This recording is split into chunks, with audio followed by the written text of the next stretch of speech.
کام میں آگے بڑھنے کا تعلق کسی شورا سے، کسی امیر سے، کسی پرانے سے، یا کسی باحیثیت آدمی سے، یا کسی باحیثیت آدمی کے سہارے سے اس کام میں آگے بڑھنے کا کوئی راستہ نہیں ہے۔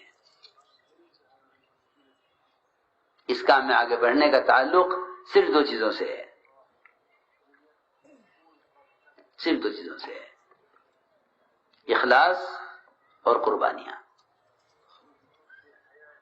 معاملہ ہر ایک کا معاملہ براہ راست اللہ کے ساتھ ہے۔ مرادوں کی عبادت سے، صفات اور اخلاص سے اپنے آپ کو اللہ کے یہاں قبول کروا لو تو حدیث میں آتا ہے کہ ایسے لوگوں کے لیے آسمان سے قبولیت کا اعلان ہوتا ہے جو زمین پر اتارا جاتا ہے۔ روایت میں ہے سمیت اور قبول فی الارض کہ ایسے لوگوں کی قبولیت آسمان سے اتار دی جاتی ہے۔ یہ سیاسی طریقہ ہے کہ زمین سے قبولیت کی کوشش کی جائے۔ یہ سیاسی طریقہ ہے کہ زمین سے قبولیت کی کوشش کی جائے کہ ان کی قبولیت آسمان کی طرف چڑھتی نہیں ہے۔ یہ اہل دنیا کا طریقہ ہے کہ وہ ان کی شہرت کی ابتدا زمین سے ہوتی ہے، آسمان تک چڑھتی نہیں ہے۔ آسمان کی مخلوق اس نے نفرت کر دی ہے، اور یہی وجہ ہے کہ ان کے اپنے ان کے جو ہے مدد کرنے والے اور ان کا ساتھ دینے والے ان کا ساتھ چھوڑ بھی دیتے ہیں۔ ہم سمایا کرتے تھے کہ مال سے جو ہے وزارتیں بنتی بھی ہیں اور ٹوٹتی بھی ہیں، کیونکہ اس میں شہرت ہے، قبولیت نہیں ہے۔ قبولیت کا تعلق اللہ کی ذات سے ہے اور قبولیت کا تعلق صفات قبولیت سے ہے۔ اس لیے اگر کوئی بھی شخص کسی بھی درجے میں کسی مخلوق سے اس بات کی امید رکھے کہ یہ مجھے آگے چلنے کے لیے سہارا دے دے تو اس کے مردہ ہونے کے لیے اتنا کافی ہے۔ اس کے مردہ ہونے کے لیے اتنا کافی ہے، کیونکہ یہ روایت میں کہ مردہ ہی کہتا ہے مجھے آگے بڑھاؤ، مجھے آگے بڑھاؤ، خود کیوں نہیں آگے بڑھتے؟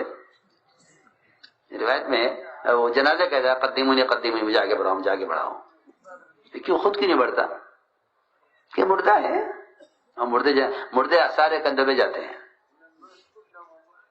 کہ ان کو سپورٹ کیا جاوے، ان کو سہارا دیا جاوے۔ جی ہاں، کہ مجھے سہارا دو، کہ کیوں سہارا دیں آپ کو؟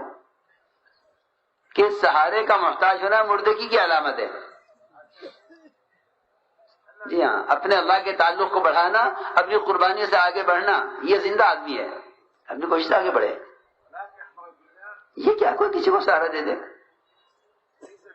اس کی ضرورت ہی نہیں ہے، کیونکہ جو اللہ کے یہاں مقبول ہے اسے کسی کی تائید کی ضرورت نہیں ہے، جو اللہ کے یہاں سے مردود ہے اسے کسی کی تائید سے کیا فائدہ ہے؟ سیدھی بات ہے، اگر کوئی کسی کی تائید کر دے تو اس سے مقبول نہیں ہو جائے گا وہ۔ اس لیے فرمایا کہ آگے بڑھو اپنی کوشش سے، ہر ایک کے لیے میدان محنت ہے۔ دو آدمی حضرت عمر رضی اللہ عنہ کے پاس آئے، دائیں بائیں بیٹھے ہوئے تھے، اکیلے، حضرت عمر تنہا۔ یہ دونوں کہنے لگے کہ ہمیں وہ موقع مل گیا، وہ جگہ مل گئی ہے کہ ہمیں یہاں سے کوئی ہٹا نہیں سکتا، ہم سب سے آگے آ گئے۔ حضرت عمر کے دائیں بائیں، حضرت عمر کے قرب ملنا کوئی آسان بات نہیں تھی، دونوں بیٹھے ہوئے تھے۔ دونوں نے سوچ لیا تھا کہ اب ہم یہاں آ گئے ہیں، اب یہاں سے کوئی ہمیں ہٹا نہیں سکتا۔ ذمہ داروں کے ساتھ ہوتا ہے کہ آدمی ذمہ داروں کے قریب آ جاتا ہے، مال سے، خدمت سے، ہاں ہو جاتا ہے۔ پھر جب یہ دونوں بیٹھے ہوئے تھے تو میدان سے محنت کر کے خروج سے واپس آئی جماعتیں انصار و مہاجرین کی۔ جب یہ انصار و مہاجرین آئے تو حضرت عمر فرمایا بھائی ہاں تم آگے آؤ، آگے آؤ، کیا ہوا، کیا کر کے آئے؟ ان سے کہا بھائی تم ذرا پیچھے ہٹ جاؤ، سہیل تم بھی پیچھے ہٹ جاؤ، اور حارث تم بھی ذرا پیچھے ہٹو، ان کو آگے لاؤ۔ صحیح بات ہے، جو کام کر کے آئیں گے امیر اور ذمہ دار انہیں قریب کرے گا. شکایت ہوتی ہے لوگوں کو کہ فلاں فلاں کو قریب کیا ہوا ہے، فلاں کو دور کیا ہوا ہے. یہ تو ہو ہی نہیں سکتا، کیونکہ اس کام میں آگے بڑھنے پیچھے ہٹنے کا تعلق ہر شخص کا بہراس اللہ کی ذات کے ساتھ ہے، مخلوق سے نہیں ہے. سیدھی بات ہے. تو یہ پیچھے ہٹایا ان کو بھی. عزیز ذرا پیچھے ہٹ گئے تو جو بھی جماعت آتی کام کر کے حضرت عمر کے پاس، وہ دیکھتی کہ یہ کون بیٹھا ہوا ہے.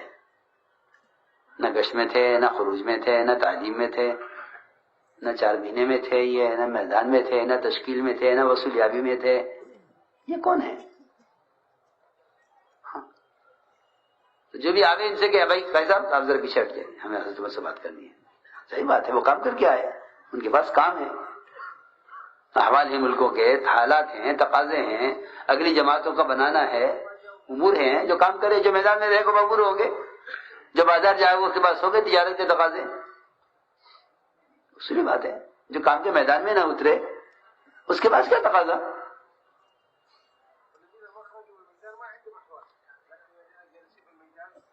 چنانچہ کمرہ بھر گیا انصار و مہاجرین سے.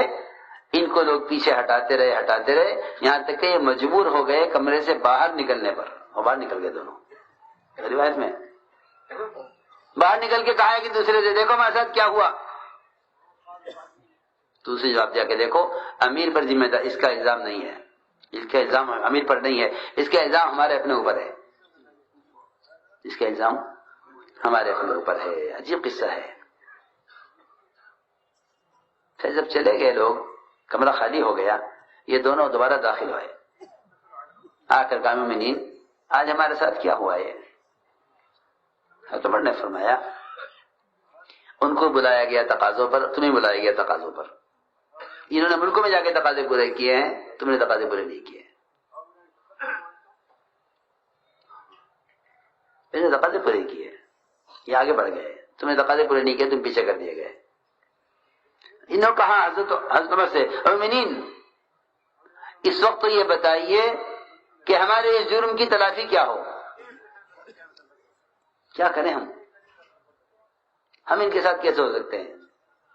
جو آگے بڑھ گئے. حضرت عمر نے فرمایا کہ دنیا میں تمہارے ان کے ساتھ مشکل ہے، دنیا میں تمہارے ان کے ساتھ مشکل ہے، وہ تو ہوگا نہیں. جو آگے بڑھ گیا. ہاں اتنا ہو سکتا ہے، امید کی جا سکتی ہے کہ اگر تم دونوں آج یہ ملک چھوڑ دو، مدینہ چھوڑ دو، اور فلاں ملکوں میں تم دونوں چلے جاؤ اور وہاں موت تک دین کی محنت اور خدمت میں لگے رہو اور اسی ملک میں مر جاؤ، تو میں امید کرتا ہوں شاید تمہارا حشر ان کے ساتھ ہو جائے. ہاں یہ فرمایا کہ تم ہمیشہ کے لیے چلے جاؤ مدینہ چھوڑ کر، فلاں ملک میں جاؤ، وہاں دین کی خدمت کرو، دین کی تعلیم دو، وہی مر جاؤ. تو میں امید کرتا ہوں کہ شاید تمہارا حشر ان کے ساتھ ہو جائے، لیکن دنیا میں تم ان کے ساتھ ہو جاؤ یہ نہیں ہو سکتا. وہ آگے بڑھ گئے. یہ جواب دیا. تو اس لیے میرا عزیز دوستو، محنت کا میدان تو ہر ایک کے اپنے لیے ہے. فرمایا لا تکونوا امعۃ، امعاء مت بنو. پوچھا گیا امعاء کسے کہتے ہیں؟ کہ امعاء یہ ہے کہ بھئی تم کرو گے تو ہم بھی کر لیں گے تمہارے ساتھ، اگر تم نہیں کرے تو ہم بھی نہیں کریں گے. ہاں اگر لوگ حق پر ہیں تو ہم بھی حق کے ساتھ ہیں، اور اگر لوگ نہیں ہیں تو پھر ہم بھی نہیں ہیں، ہم بھی نہیں کرتے. اگر آپ نہیں کریں گے تو ہم بھی نہیں کریں گے. اس لیے کام اللہ کے امر کی وجہ سے ہے، اور ہر ایک کے لیے اپنے چلنے کا میدان ہے، ہر ایک کے اپنے چلنے کا میدان ہے. اس لیے اپنے آپ کو اللہ کے یہاں قبول کرواؤ. قبولیت کا تعلق صفات قبولیت سے ہے، جس میں سب سے بنیادی چیز تواضع ہے. کیا ہے؟ تواضع ہے. جی ہاں تواضع ہے. دیکھو میں سچی بات بتاؤں،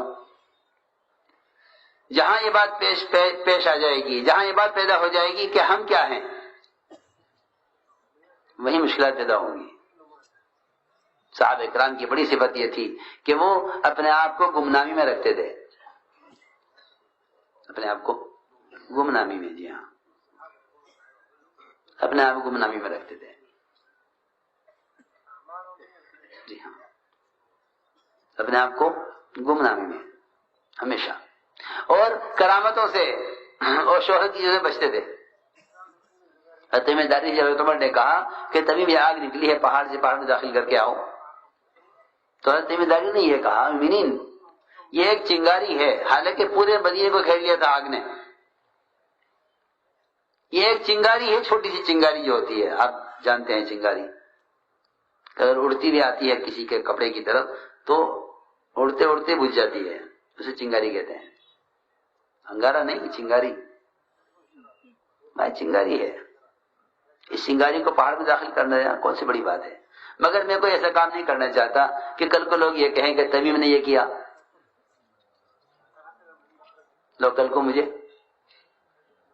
میرا نام لے لوگ دنیا میں کہ تمیم نے یہ کیا، اس لیے میں نہیں کرنا چاہتا، کسی اور سے کرا لیجیے یہ کام، میں کرامت سے بچنا چاہتا ہوں، شہرت سے ڈرنے کے لیے، میں نہیں، میں تمہیں قسم دے کر کہتا ہوں تمہیں یہ کام کرنا ہے، جاؤ،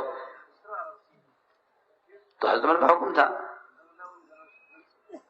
تو میں عرض کر رہا تھا کہ صحابہ بچتے تھے شہرت کے مقام سے، شہرت کے مقام سے بچتے تھے صحابہ ہمیشہ، کہ بڑی شہرت کی جگہ سے اپنے آپ کو بچاتے تھے، جی ہاں، کہ مخلصین وہ ہوتے ہیں جو حضرت فرماتے تھے تم اتنے عمومی انداز سے کام کرو کہ تمہاری قبروں کی خبر نہ ہو لوگوں کو کہ کون سے ملک میں کہاں دفن ہو، اس لیے کہ یہ بات حق ہے کہ اکثر صحابہ کی قبور کی کسی کو خبر نہیں ہے کہ کہاں ہے، اکثر صحابہ،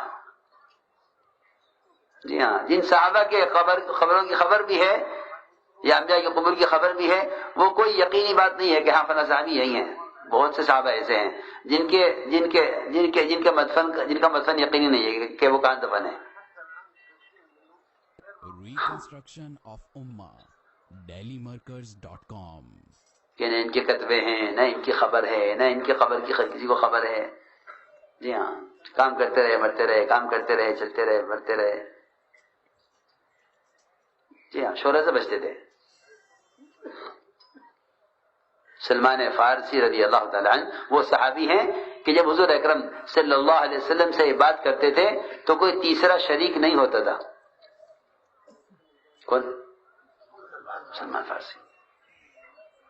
خندق کی جنگ سلمان فارسی کی وجہ سے ہوئی ہے، خندق کھودنے کی رائے انہوں نے دی ہے، صرف ان کی رائے پر خندق کھودی گئی ہے، اس درجے کے صحابی ہیں، اس درجے کے صحابی ہیں، اور صحابی ہے وہ جس نے ایک مرتبہ آپ کو دیکھ لیا ایک نظر ایمان کے ساتھ، وہ صحابی ہے۔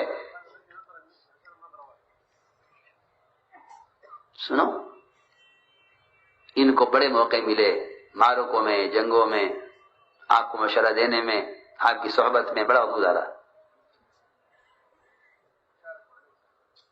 پھر یہ رہ گئے صحابہ بہت دن سے چلے گئے، تو دو آدمیوں کو خیال ہوا کہ چلو بڑے جل قدر صحابی ہیں سلمان فارسی، ان کی زیارت کرنے کے لیے چلتے ہیں، تو گئے، تلاش کیا، ان کے علاقے میں گئے، پوچھا کہ سلمان فارسی صحابی کہ ہاں صحابی ہم جانتے ہیں، بچے جانتا ہے، کہاں ان کا گھر، کہ ادھر جاؤ اس طرف ان کا گھر ہے، دونوں گئے، تلاش کیا، پہنچے،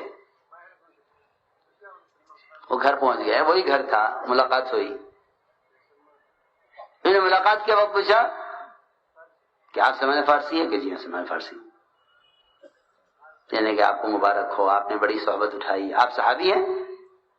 تو کہا کہ میں صحابی تو نہیں ہوں، ہاں سلمان فارسی ہوں، صحابی نہیں ہوں۔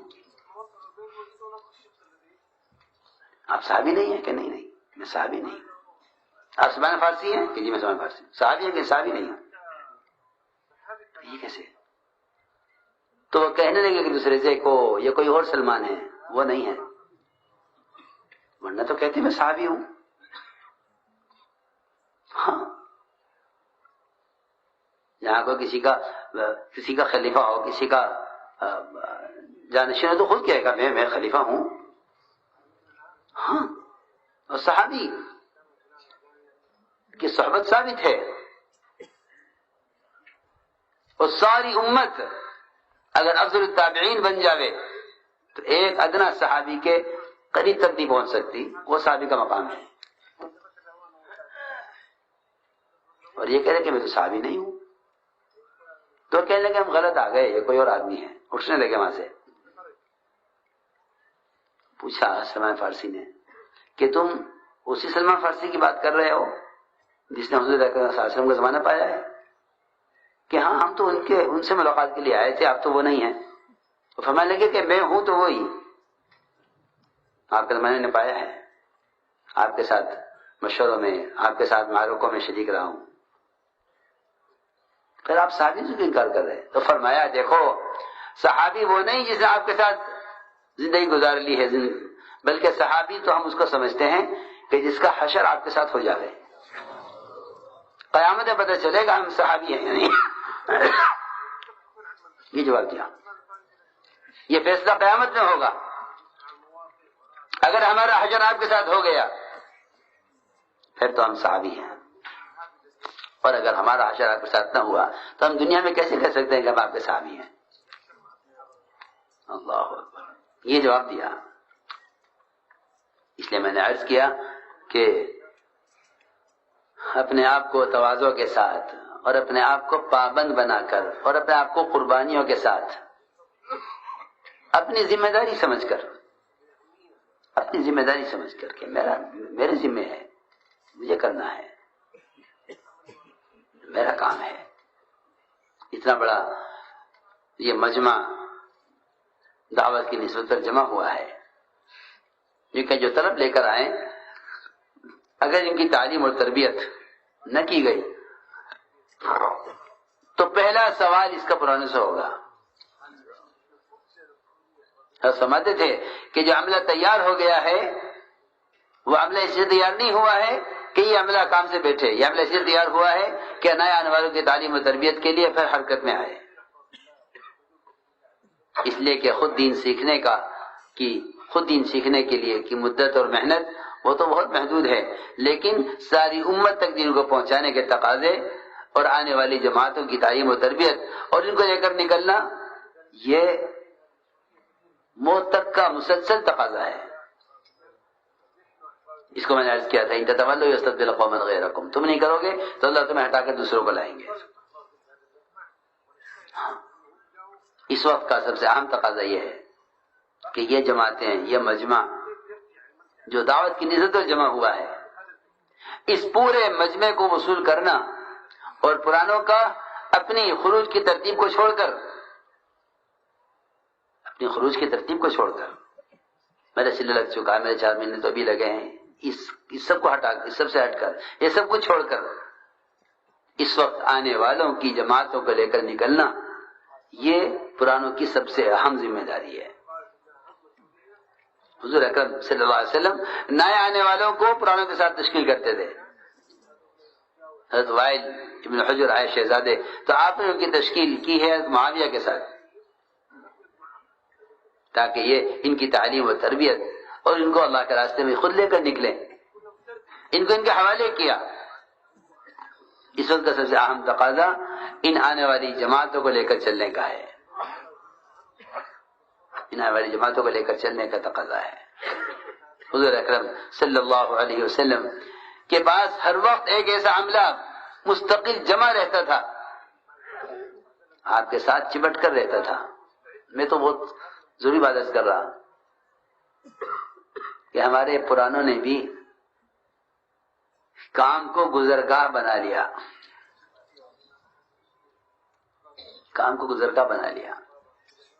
کہ یہ آئیں اور کام سے گزر جائیں. حالانکہ حضور اکرم صلی اللہ علیہ وسلم نئے سے نئے آنے والے کو بتا دیا کرتے تھے کہ اعلیٰ درجہ کیا ہے تمہاری قربانی کا.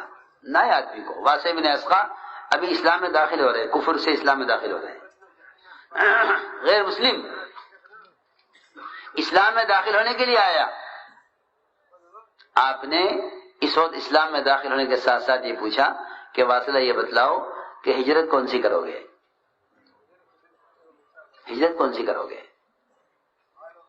دین یہاں سیکھ کر اپنے علاقے میں جا کر اپنی ذات دین پر چلو گے، جب بلایا جائے جب آ جاؤ گے یہ والی ہجرت کرو گے یا ہمارے ساتھ رہنے والی ہجرت کرو گے؟ سنو غور سے. ہمارے صوبے میں رہنے والے ذمہ دار وہ کہتے ہیں ہم ہر وقت تیار ہیں، جب بلاؤ گے آ جائیں گے، جب بلاؤ گے آ جائیں گے. فرمایا یہ ادنا ہجرت ہے، یہ ادنا ہجرت ہے. کام کرنے والے کہیں ہم تیار ہیں، اپنے صوبے میں ہیں، جب کوئی تقاضا ہو تو بلا لیں. یہ ادنا ہجرت ہے. اعلی ہجرت کیا ہے؟ کہ اعلی ہجرت یہ ہے کہ تم مستقل مرکزی مقام پر ذمہ داروں کے ساتھ رہو، مستقل مرکزی مقام پر ذمہ داروں کے ساتھ رہو. یہ اعلی ہجرت ہے. اسلام قبول کر اپنے علاقے میں چلے جاؤ، جب بلایا جائے تب آ جاؤ، یہ ادنا ہجرت ہے. یہ ادنا ہجرت ہے. حضور اکرم صلی اللہ علیہ وسلم ایک سفر سے واپس ہوئے، عملہ کے ساتھ ذمہ داروں کے ساتھ رہتا تھا. آپ سفر کر کے واپس ہوئے. مدینہ منورہ ابھی فاصلے پر تھا. صحابہ کی بستیاں قریب آنی شروع ہوئیں. ایک صحابی آئے، عرض کیا کہ میری بستی یہ قریب ہے، یہاں اجتماع تو ہو چکا ہے، اب تو گھر ہی جا رہے ہیں سب، اب میں مدینے جاؤں آپ کے ساتھ، پھر واپس پلٹ کے اپنی بستی میں یہاں آؤں، یہاں راستہ قریب کا ہے. یہ واپس ہو گیا نا، جماعت کام کر کے واپس ہوگی نا. جو بھوپال سے چڑھے ہو کہیں گے بھوپال سے ٹرین گزر رہی، میں یہاں اتر جاؤں. ہاں، جو اور اسٹیشن آنے کے درمیان میں وہ کہیں گے جی وہ ڈیوٹی جوائن کرنی ہے، اگر اجازت ہو تو میں یہاں سے اتر جاؤں. ہاں،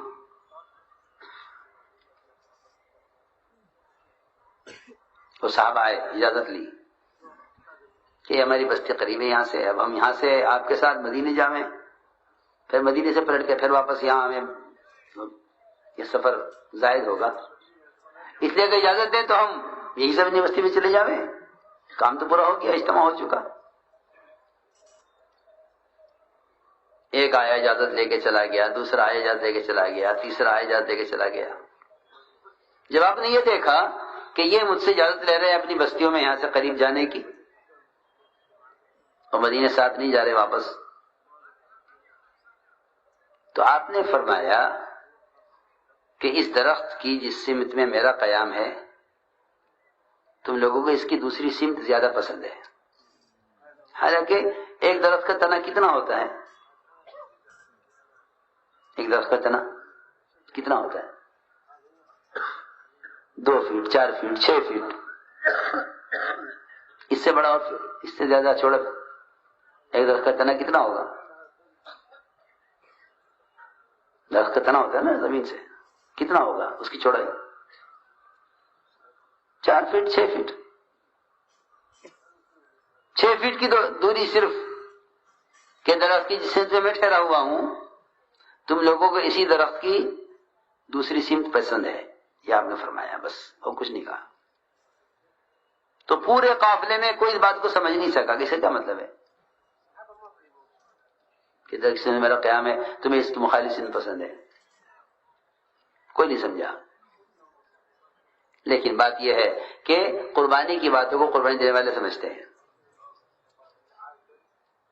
حضرت بکر سمجھ گئے کہ آپ یہ فرمانا چاہتے ہیں کہ تم لوگ ساتھ رہنا نہیں چاہتے، حالانکہ جو درخت کی اس سمت میں ہے وہ کتنا قریب ہے. اتنی دوری بھی عملے سے آپ کو پسند نہیں کہ عملہ اتنا بھی دور رہے. یہ انتہائی قریب قربت کو سمجھانے کے لیے فرمایا. تو حضرت بکر سمجھ گئے اس کو. حضرت بکر نے اعلان کر دیا قافلے میں صحابہ کے کہ آپ کے یہ بات فرمانے کے بعد اگر کوئی یہاں سے واپس جانے کی اجازت طلب کرتا ہے تو اس سے بڑا بے عقل اور احمق کوئی نہیں ہے.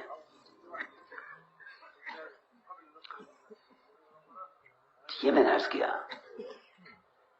کہ ہمارے اجتماعات یہ کہ جی آندھرا کا اجتماع ہے، یہ ایم پی کا اجتماع ہے، یا یو پی کا اجتماع ہے، نہیں. ہم نہ آندھرا کا اجتماع سمجھتے ہیں، نہ یو پی کا اجتماع سمجھتے ہیں، نہ ایم پی کا اجتماع سمجھتے ہیں، بالکل نہیں. اب تو ہمارا ہر اجتماع سارے عالم کے تقاضوں کو سامنے رکھ کر، ہر اجتماع سارے عالم کے تقاضوں کو سامنے رکھ کر ہے. ہمارا کسی ملک میں جمع ہونا بے اعتبار عالم کے ہے، بے اعتبار علاقے کے نہیں ہے. موسیٰ فرماتے تھے کہ اگر اس امت نے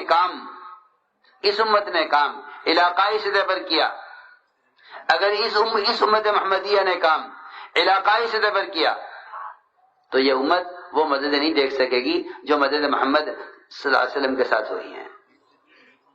کیونکہ اس امت کے اس کام کو کرنے کے لیے اسی نیت کی اور اسی سطح کی اور اسی وسعت کی ضرورت ہے جو میدان محنت محمد صلی اللہ علیہ وسلم کا ہے. کیونکہ علاقے کے اعتبار سے محنت کریں تو یہ انبیاء کی محنت ہے، قوم کے اعتبار سے محنت کریں تو یہ انبیاء کی کا میدان محنت ہے. اپنے خاندان، قبیلے اور اپنے جو ہے برادری کی بنیاد پر محنت کریں تو یہ انبیاء کا میدان محنت ہے. یہ سید الانبیاء کا میدان محنت نہیں ہے. سید الانبیاء کا میدان محنت یہ ہے کہ ہم دنیا کے کسی کونے میں جمع ہوں، ہم سارے عالم کو سامنے رکھ کر اجتماع کریں، سارے عالم کو سامنے رکھ کر اجتماع کریں. یہ سید الانبیاء کی امت کا کام یہ ہے، یہ سید الانبیاء کی امت کا کام ہے. اس لیے آپ سے دو درخواستیں ہیں. ایک، سب سے پہلی بات یہ ہے کہ یہ جو مجمع ہے آ گیا، تمہارے دربار تک آ گیا ہے. ان میں سے اگر ایک جماعت بھی ایسی نکل گئی جس جماعت میں کوئی ان کو صحیح تعلیم دینے والا، صحیح قرآن پڑھانے والا، ان کو کام سکھلانے والا، ان کو موٹے موٹے مسائل بتلانے والا اگر ان کی جماعت میں نہیں ہے، ان کے وقت، ان کے مال، ان کی جان، اس سب کا حساب اللہ براہ راست ہم سے لیں گے. ان کے وقت کے ضائع ہونے کا سوال ہم سے ہوگا. آپ سوچئے، آپ کسی اسکول کے ماسٹر ہوں، جس کا بچہ فیس جمع کر کے آپ یہاں پڑھنے کے لیے آ رہا ہے، آپ کو اس بات کا فکر ہے کہ اگر اسے نہ پڑھا تو میں اس کے والدین کو کیا جواب دوں گا. دنیا کا جہل پڑھانے کے لیے ایک ماسٹر پریشان ہے کہ اگر اس بچے نہ پڑھا تو میں اس کے والدین کو کیا جواب دوں گا. اس سے اندازہ کر لو کہ وہ علم جو اللہ کی ذات سے نکل کر آیا ہے، جس کو سیکھنے کے لیے امت حرکت میں آئی ہے، اگر امت کو قرآنوں نے ان کے ساتھ نکل کر ان کو صحیح تعلیم نہ دی، ان کا وقت صحیح نہ گزرا، یہ کچھ سیکھ کر نہ گئے، ہم اللہ کو کیا جواب دیں گے؟ سوچنے کی بات ہے. اللہ کو کیا جواب دیں گے؟ اس کام کی جاذبیت اور اس کام کی قبولیت اللہ کے یہاں اس نے امت کو متوجہ کر دیا ہے. اب میں اس کو کبھی پرانا نہیں سمجھتا جو یہ کہے کہ میرا 2 سال کے چلے لگ گیا ہے، میں تو یہ نہیں کر سکتا. تم نے اجتماع کس کے لیے لیا ہے؟ مجمع کو جمع کرنے کے لیے؟ کہ مجمع جمع ہو کے چلا جاوے؟ فرماتے تھے ہمارا جمع ہونا دعوت کی نسبت پر بکھرنے کے لیے ہے، ہمارا جمع ہونا خروج کے لیے ہے. ہمارے اجتماعات کا موضوع ہی نفر ہے، اللہ کے راستے کا خروج ہے. اس پورے مجمع کو وصول کرنا اور لے کر نکلنا، یہ اس وقت قرآنوں کی سب سے بڑی ذمہ داری ہے. میں نہیں سمجھتا کہ اس مجمع سے یہ کہا جائے کہ کون تیار ہے. اس مجمع کا مقام یہ ہے، اس مجمع کی ذمہ داری یہ ہے، اور اس مجمع کی سطح یہ ہے کہ یہ پورا مجمع ان عوام میں اس طرح گھس جائے کہ پہلے ان کو وصول کرے، آپ میں سے ہر ایک اس مجمع سے نئی جماعتیں بنائے اور خود جماعتیں لے کے جائے. سال کے چلے لگا یا نہیں لگا، 4 مہینے لگ گئے نہیں لگ گئے، اس کا کوئی ذکر نہیں ہے. اس لیے کہ میں تو یہاں تک عرض کرتا ہوں کہ سالانہ خروج کا بھی سب سے بہترین موقع اجتماعات ہیں.